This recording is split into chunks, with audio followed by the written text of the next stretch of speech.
March 17, 1943, North Atlantic, 400 miles south of Iceland.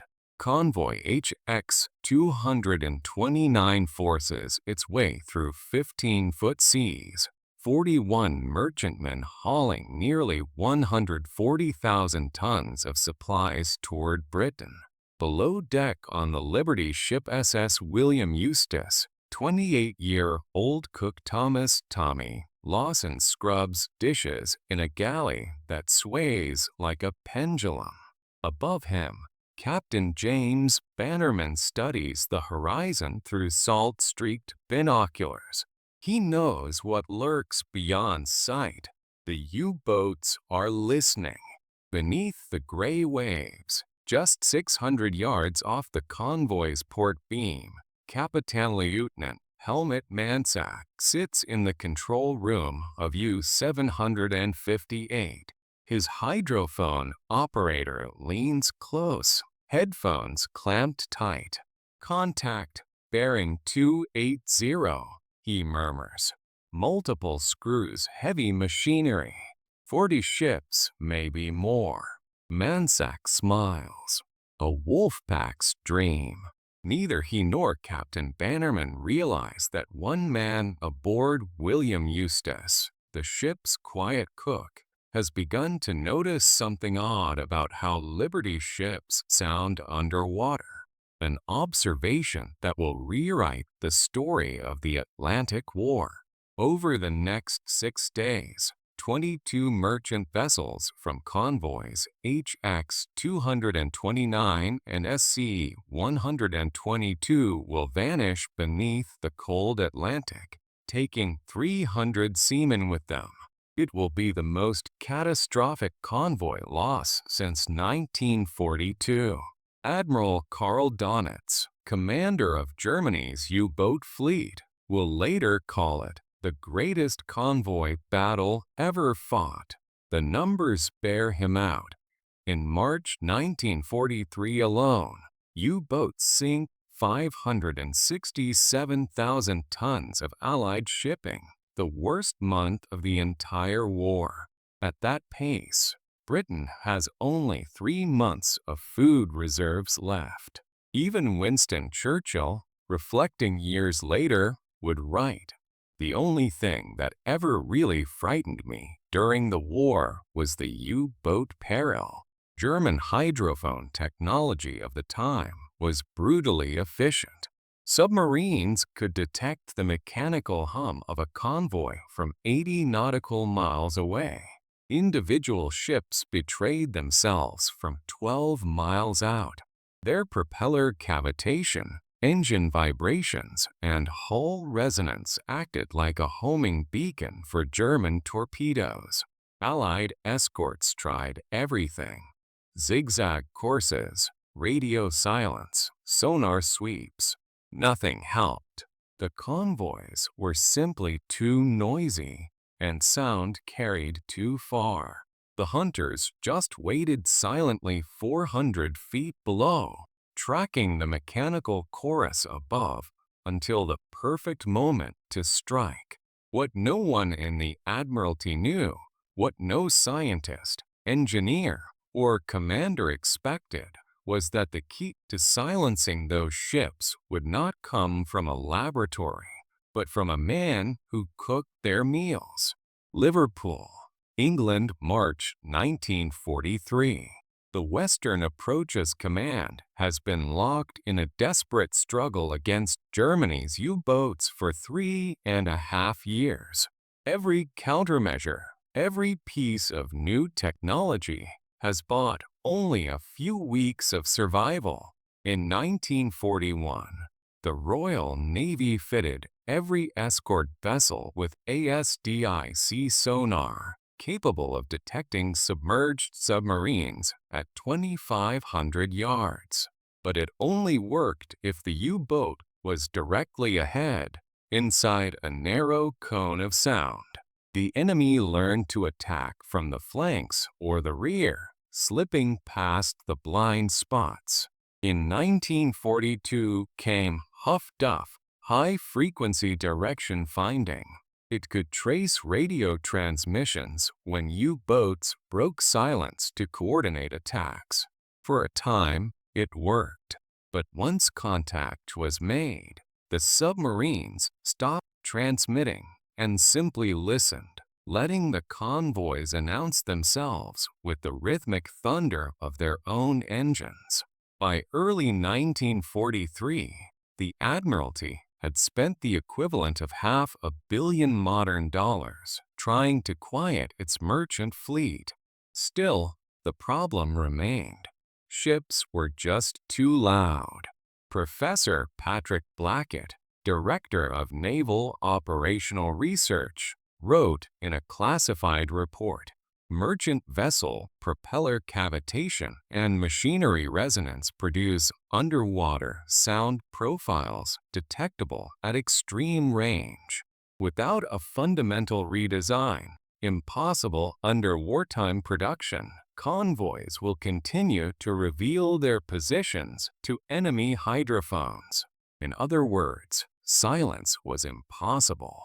Dr. Harold Burris, the Admiralty's chief naval architect, broke it down in a memo dated February 14, 1943.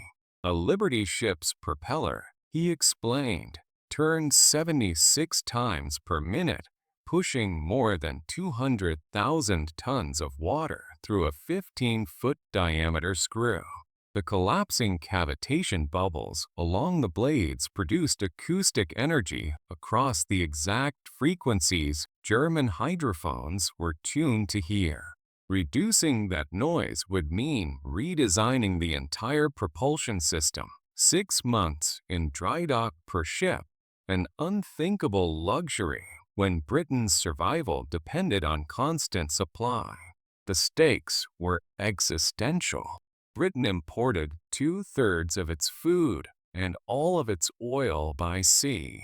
At that point in the war, German U-boats were sinking ships faster than Allied shipyards could replace them. The Atlantic was closing. At a convoy conference in London, Canadian Rear Admiral Leonard Murray said it plainly, "Gentlemen, we are losing. Our escorts cannot hear the U-boats, but the U-boats can hear us from 50 miles away." Ideas flooded in. Rubber coatings for hulls? Tested and discarded. They degraded in weeks. Machinery mounted on rubber pads? Too costly. Swept back propeller blades? Perfect in theory, but impossible in wartime industry. By mid-March, a grim consensus took hold. There is no technological solution.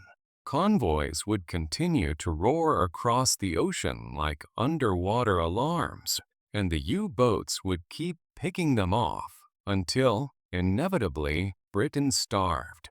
But far out on the Atlantic, aboard a pitching Liberty ship named William Eustace, a man with no engineering degree, a cook, not an officer, was about to notice something that every expert had missed.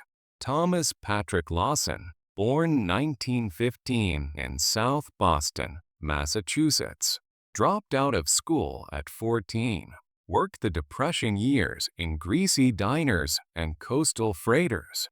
When war came, he joined the U.S. Merchant Marine, not out of patriotism, but for the paycheck. $125 a month, triple what he earned at home. His service record described him bluntly. Lawson, TP, ship's cook. Adequate performance. No leadership potential. Recommended for galley duty only. Nobody expected anything remarkable from the man who made the coffee. But during long crossings to Liverpool, Lawson developed a strange habit. He spent his off hours in the engine room, sitting beside the roaring turbines, listening. "Tommy's gonna cook himself down there," the first mate joked. "That place is hotter than hell and twice as loud." But Lawson wasn't there for comfort.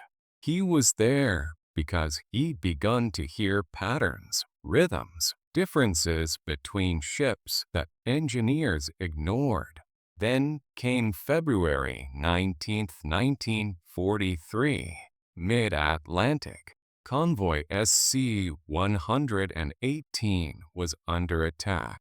A torpedo struck a ship 2 columns over. Through the hull, Lawson didn't just hear the explosion. He heard what followed. A deep, hollow silence. He turned to the ship's engineer, a Scotsman named Donald M.C. Leod. The noise stopped. Lawson shouted over the roar. "The one that got hit, it went quiet." "Of course it did," M.C. Leod barked back. "It's full of water." "No," Lawson insisted. When the hull flooded, the vibration stopped. "The U-boats can't hear it anymore." M.C. Leod stared at him.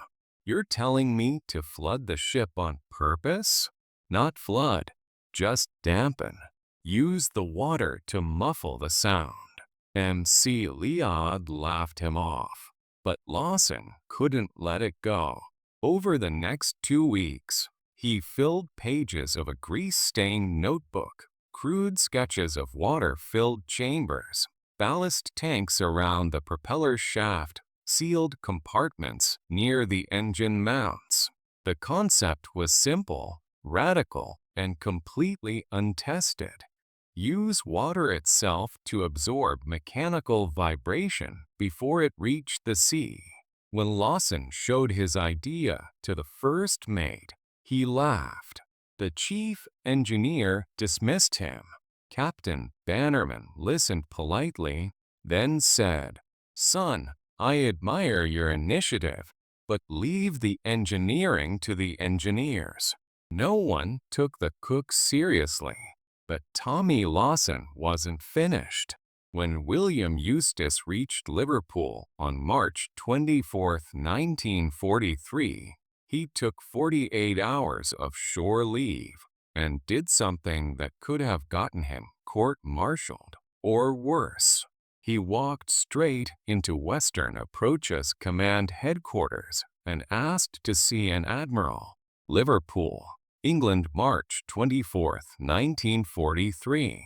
Western Approaches Command occupied a converted bank building on Derby Square. Heavy doors, reinforced glass, blackout curtains drawn even in daylight.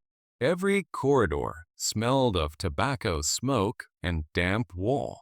The walls were lined with charts of the North Atlantic, covered in pins and grease pencil lines tracing convoys and sinkings.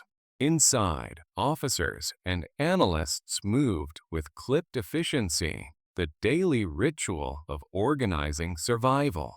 They had no time for walk-ins, especially not a cook from a merchant ship. When Thomas "Tommy" Lawson arrived at the front desk, oil-stained overalls, sea bag slung over his shoulder, the petty officer on duty looked him up and down. "Name and appointment?" "Lawson." "Ship's cook, Liberty vessel, William Eustace." "I need to speak to someone about ship noise."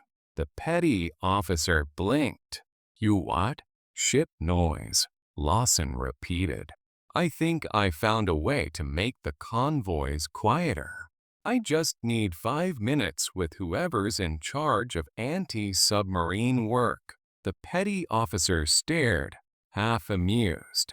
"You can't just walk in off the street and talk to the admiral, mate." "Then I'll talk to whoever talks to him," Lawson said, stubborn as the tide. After several minutes of back and forth, and perhaps out of pity, the petty officer fetched a junior officer, a lieutenant in the Royal Naval Volunteer Reserve named Charles "Charlie" Kent. Kent, 26 years old, had spent his first year of service escorting convoys to Iceland.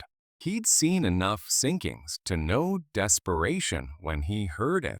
So when Lawson explained, awkwardly but earnestly, that he'd been studying the way noise traveled through the hull, and that flooding certain compartments seemed to cancel vibration, Kent didn't laugh. He invited him inside. They found an empty chart room. Lawson spread his notebook open across the table, pages covered with sketches of hull sections, arrows, and handwritten notes. Kent flipped through them, skeptical but curious. "You're saying fill the bilges with seawater to muffle the sound?" "Not the bilges," Lawson said quickly. "You make tanks sealed, just around the engine mounts and the shaft bearings. You let the water absorb the vibration before it hits the hull. The ship still runs, but the ocean hears a lot less." Kent frowned. "That's unconventional." "Maybe, but every time a ship goes down, I hear the same thing: silence.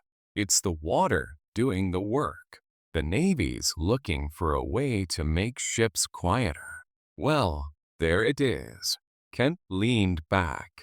He wanted to dismiss it as fantasy, the half-baked idea of an untrained seaman, but something in Lawson's voice gave him pause. He took the notebook and said, "Leave this with me." 2 days later, that notebook landed on the desk of Commander George T. Edmonds, Director of Acoustic Countermeasures. Edmonds had degrees in physics from Cambridge and a reputation for dismantling bad ideas with a single raised eyebrow. He flipped through Lawson's drawings and muttered, "Who the devil sent me this?" When Kent explained, Edmonds sighed. "A click! Brilliant. Next week, it'll be the ship's cat." But curiosity got the better of him. He passed the sketches to his chief engineer, Lieutenant Commander Francis Weaver, an expert in hull acoustics. Weaver studied the rough diagrams for a long minute, then said quietly, "He's wrong about some details, but the principle, using fluid mass as a vibration dampener, isn't nonsense." Edmonds raised an eyebrow.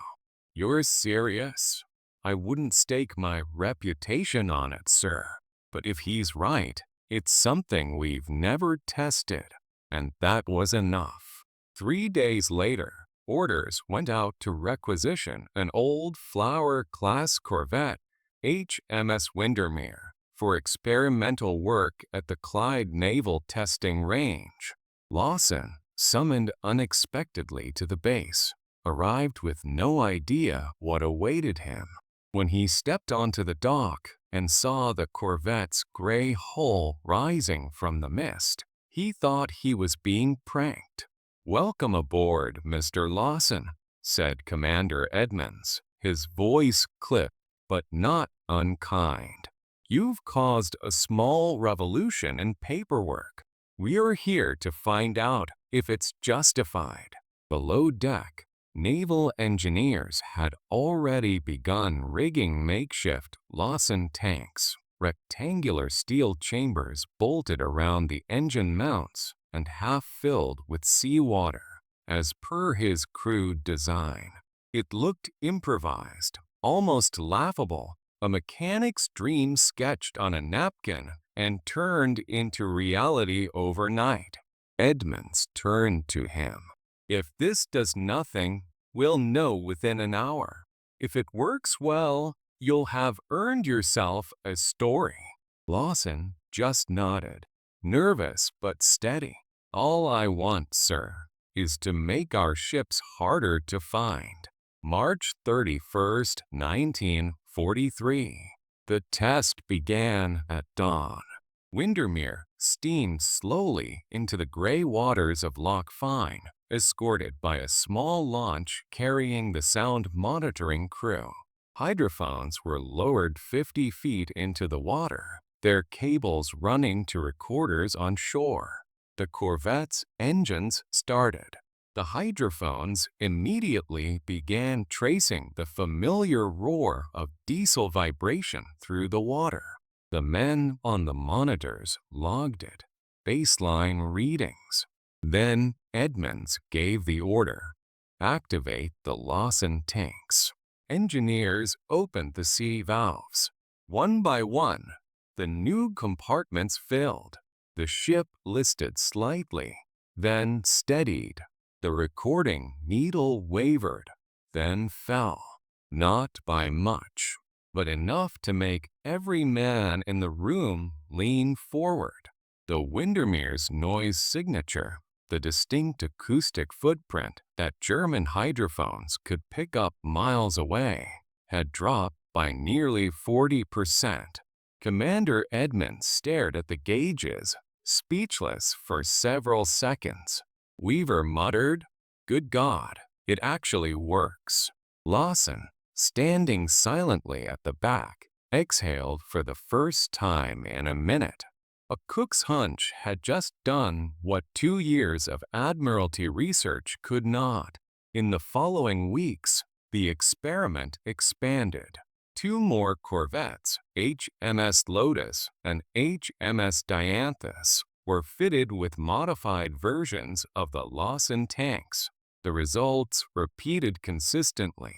Lower vibration, reduced hydrophone detection, minimal impact on performance. The Admiralty filed it under the codename Project Silent Wake and quietly began production on retrofitting escort vessels. But for every discovery in wartime, there's a cost waiting in the shadows. For Tommy Lawson, the cost hadn't revealed itself yet. It would, out on the Atlantic, under attack, when the very system he'd invented would be put to the ultimate test. North Atlantic, April 12, 1943. Convoy ON 175 plowed westward through gray seas. 38 merchant ships flanked by 8 escorts, destroyers, and corvettes, tired hulls patched with rust and salt. Among them was one oddity, HMS Windermere, her machinery newly modified with the classified Lawson tanks. Few aboard even knew what they were for. The engineers just said, "Don't touch the valves and don't ask questions." Tommy Lawson was there too, officially attached as civilian consultant Machinery Division, though in truth he was still a cook with borrowed authority. He bunked with the engineers, ate in silence, and spent his nights listening to the engines hum like a heartbeat through the deck. At dawn on the 4th day out, the convoy entered what sailors called the Black Pit, the mid-Atlantic gap, beyond range of land-based air patrols. No help would come from the sky. Only the escorts stood between the convoy and the unseen hunters below. That night, under a rising moon, they found them. At 22:17 hours, HMS Sunflower, one of the outer escorts, reported sonar contact. Moments later, a flare erupted from the port side of the convoy, and then came the first explosion. A freighter, SS Hartley Bay, took a torpedo amidships and folded in half like paper. Men screamed. The order went out. Evasive maneuvers, zigzag pattern. All escorts to attack stations. The Battle of the Atlantic was never glorious. It was chaos and darkness, lights flashing, engines straining, ships turning wildly in black water while depth charges thundered. Lawson was in the engine room when Windermere's klaxon blared. U-boat attack, starboard column, someone shouted. He steadied himself on a handrail as the ship heaved. Chief Engineer M.C. Leod, the same Scotsman Lawson had argued with weeks before, turned to him with a grin. Well, Cook, looks like your idea's about to earn its pay. They flooded the Lawson tanks manually, seawater rushing in with a hiss and clatter of valves. The gauges rose, the ship listing slightly as compartments filled. Up above, the convoy turned to port. Windermere slowed, trailing to act as decoy. Her sonar pinged, faint, almost useless in the din of propellers. Then, suddenly, silence. The bridge reported a strange phenomenon. The sonar screen went nearly blank. Their own noise had dropped to almost nothing. The U-boats, which normally homed in by sound, had lost her. For 10 tense minutes, nothing moved except the wind. Then sonar picked up a faint echo, a submarine closing fast on one of the unmodified corvettes, HMS Stonecrop. The escort group turned to intercept. From the airless belly of Windermere, Lawson could only feel the thuds, depth charges detonating far below, each shockwave hammering the hull like the fist of God. The engine room lights flickered. Steam hissed. At one point a valve burst, scalding water spraying across the bulkhead. MC Leod cursed, slamming it shut with a wrench. Lawson kept one hand on the gauge, watching the tank pressure hold steady. Through the din, he realized something eerie. The usual vibration, that endless thrumming the crew felt through their boots, was gone. The ship was almost quiet. It worked, even under full load, even during attack. Windermere was stealthier than any escort afloat. At 1:40 hours, sonar aboard Sunflower confirmed one U-boat destroyed, U-89, depth charged to the surface, then finished by gunfire. But the convoy had lost 3 ships, Hartley Bay, Greenmount, and Eleanor Ray. Dozens dead, hundreds in lifeboats. When dawn came, the ocean was scattered with debris and oil slicks that shimmered like spilled paint. Gulls circled silently overhead. Lawson climbed to the deck, exhausted, his face streaked with sweat and soot. He looked out at the wreckage and whispered, "Could have been worse. Could have been all of them." Commander Edmonds, who'd been aboard to observe, joined him at the rail.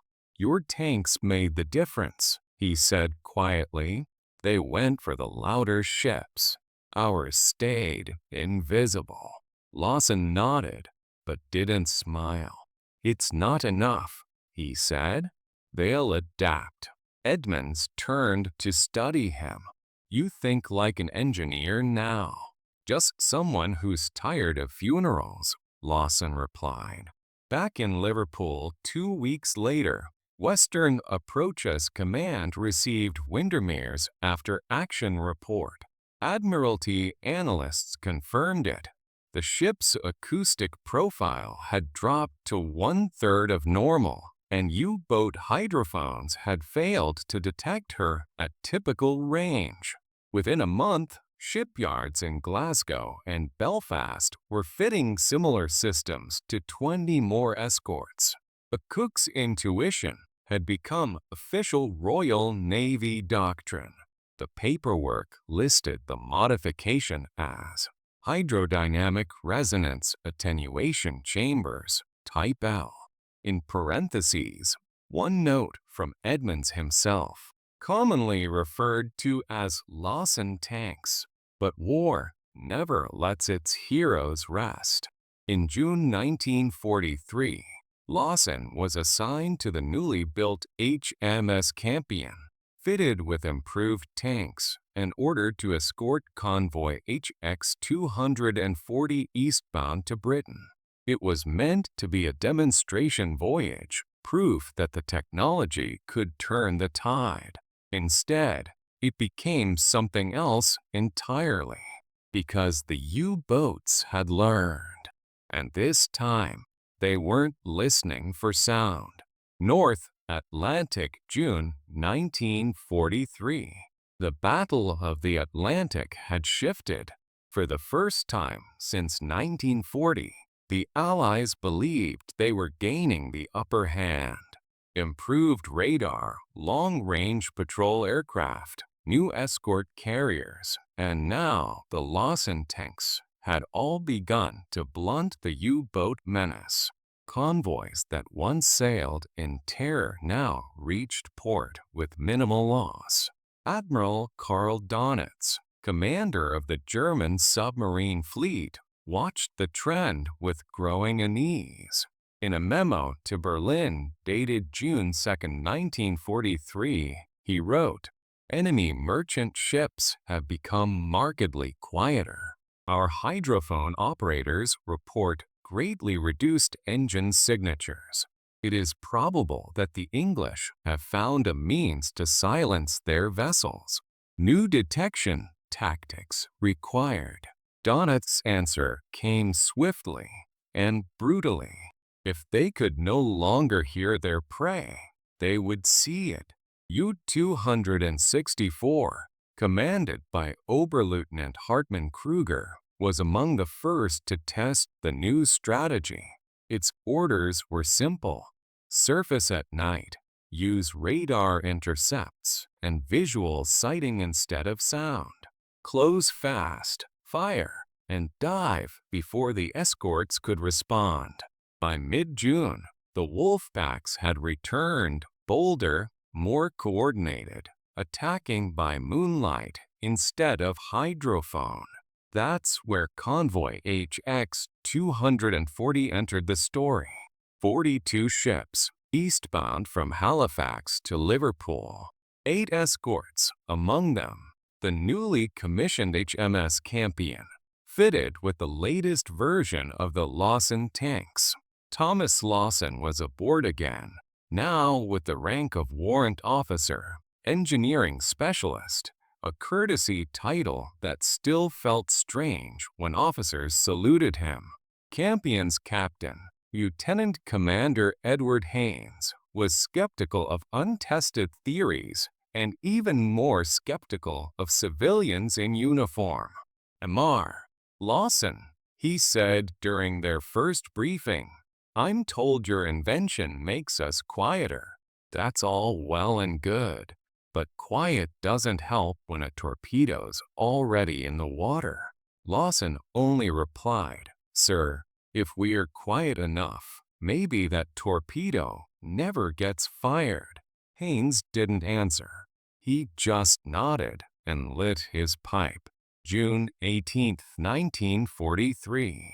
0400 hours. Mid-ocean. Fog thick as smoke. The convoy ran in perfect formation. Blacked out. Engines throttled low. The sea was calm, deceptively calm, and the radio silent except for coded weather updates. At 0432, Campion's radar picked up faint blips, 3, maybe 4 contacts, 12 miles off the starboard bow. Moments later, the operator reported something strange. "Sir, they're moving fast surfaced. U-boats running on diesel at night, using radar intercepts instead of listening." Exactly as Donitz had ordered. "Action stations," Haynes barked. "Signal the screen. All escorts to intercept course Bravo." What followed was chaos, not the old kind of slow, methodical submarine duel, but a running gun battle in the dark.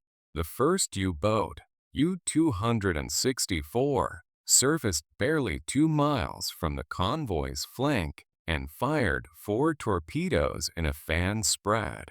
2 missed, 1 detonated prematurely, but the 4th struck the freighter SS Norfolk Star, ripping her apart in a fireball that lit the entire horizon. God help us, muttered the radar officer. They can see us now. Campion turned hard to port, engines roaring. Lawson, below deck, felt the ship's vibration surge through the steel and knew instantly what that meant. They'd opened the throttles. The Lawson tanks would dampen some of the vibration, but not all. Too loud, he said under his breath. We're screaming underwater. Up top, sonar pinged wildly, multiple returns. The Wolfpack was inside the convoy. U-382 and U-247 slipped in from the rear, using the chaos as cover. They fired blind, guided by the fiery silhouette of the burning freighter. One torpedo streaked straight toward Campion. The lookout shouted, "Fish in the water," bearing 215, and Haynes ordered an emergency turn.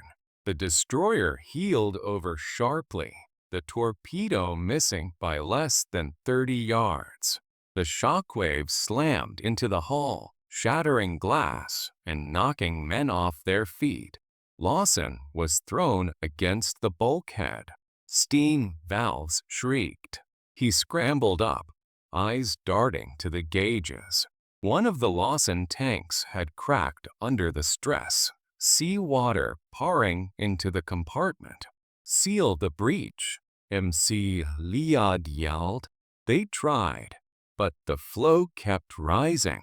Lawson grabbed a wrench and jammed the valve shut himself, shoulder deep in cold water. For a moment, it seemed to hold. Then, silence. The engines had stopped. Above deck, Captain Haynes realized the Campion was dead in the water. "No propulsion, sir," came the report. "Engines offline. Power loss in the lower compartment." "God damn it," Haynes muttered. "We're sitting ducks." Then something unexpected happened. The U-boat hydrophones, searching for their next target, reported nothing. Campion, silent, motionless, engines drowned by seawater, had effectively vanished from the acoustic map. The damaged Lawson tanks had done what they were never designed to do. They'd flooded completely, turning the lower hull into a perfect sound barrier. Campion disappeared into the Atlantic's background noise. The U-boats turned instead toward louder targets, other ships still maneuvering, still fighting. By dawn, the convoy had lost 4 freighters, but the escorts had driven off the attackers. 3 U-boats were sunk, the rest scattered by aircraft from an escort carrier that arrived at first light. Campion survived, battered, half-flooded, but afloat. When they reached Liverpool a week later, Lawson was summoned again to Western Approaches Command. Commander Edmonds met him with a thin smile. "You realize, of course, your tanks just saved an entire convoy." Lawson shook his head. "We were lucky. The system failed, and that's what worked." Edmonds nodded slowly. "But in war, we take miracles where we find them." The Admiralty approved the modification for mass production, with one note in the report: increased water capacity improves attenuation at high power. Controlled partial flooding recommended. They had turned an accident into doctrine. Lawson would never again be called just a cook, but he would also never forget that night, the sound of silence, and the ships burning in the distance. By late 1943, U-boat losses reached catastrophic levels. Donitz withdrew his fleet from the North Atlantic in what German officers called Die Schwarze Zeit, the Black Time. The Hunter had become the hunted, and among the many reasons for that reversal, radar, code-breaking, aircraft, escort carriers, history quietly recorded one more. A cook from South Boston who listened to the engines. Liverpool, 1945.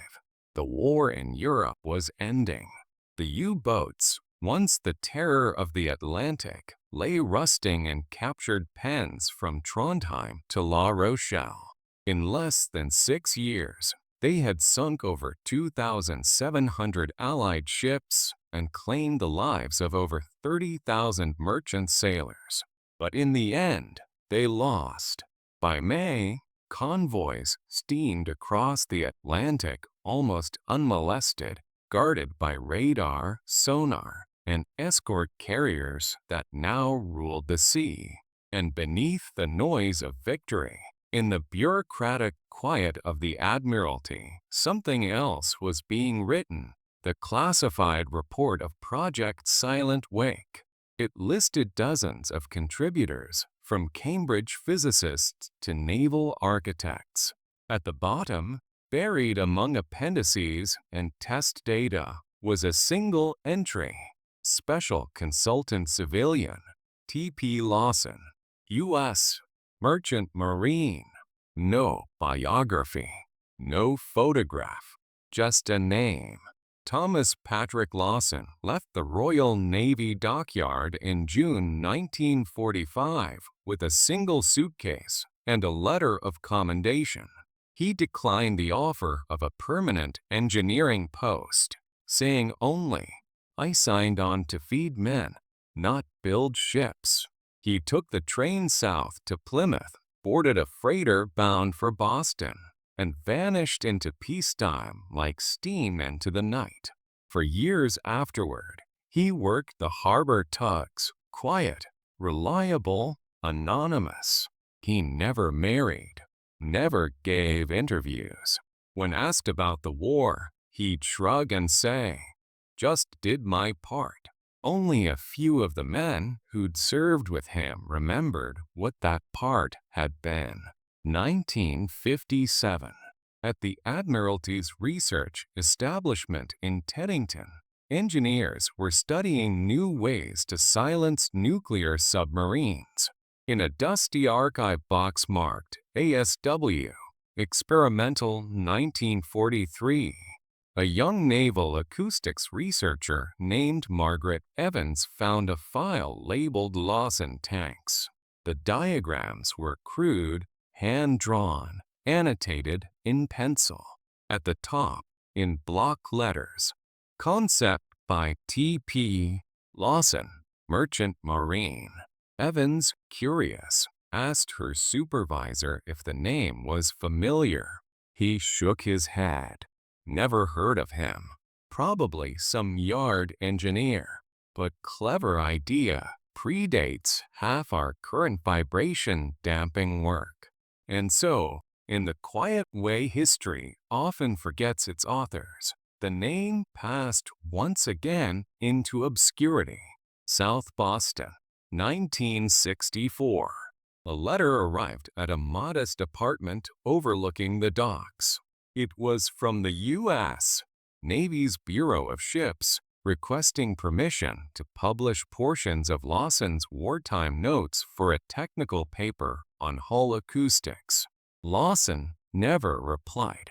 Neighbors later said he'd been found in his chair, the letter unopened on the table beside a half-empty coffee cup. He was 49 years old. The coroner's report listed the cause as a heart attack. There was no mention of the war. His effects fit in one small box. A few photographs, a set of cook's knives, and a notebook filled with sketches of ship engines, still smudged with oil and salt. 40 years later, in 2003, the British Ministry of Defense declassified portions of Project Silent Wake. Among the technical summaries, one historian noticed the line about the American cook whose idea had reduced ship noise by nearly half. An article appeared in the Journal of Maritime Engineering titled, "The Forgotten Inventor, Thomas P. Lawson, and the Acoustic Revolution of 1943. It caused barely a ripple, just a few paragraphs in naval history circles, but it was enough to put his name back where it belonged, alongside the scientists, officers, and shipbuilders who helped win the Battle of the Atlantic. Today, modern warships, from stealth destroyers to nuclear submarines, still use vibration damping systems that trace their lineage back to that crude wartime experiment. The principle remains the same. Water, used not just to propel a vessel, but to silence it. And somewhere in that lineage, beneath layers of patents and progress, lies the quiet legacy of a man who once listened to the hum of a Liberty ship and heard the secret the world had missed. Thomas Patrick Lawson, ship's cook, merchant seaman, inventor. He never held a rank that mattered, but his silence helped win the loudest war in history.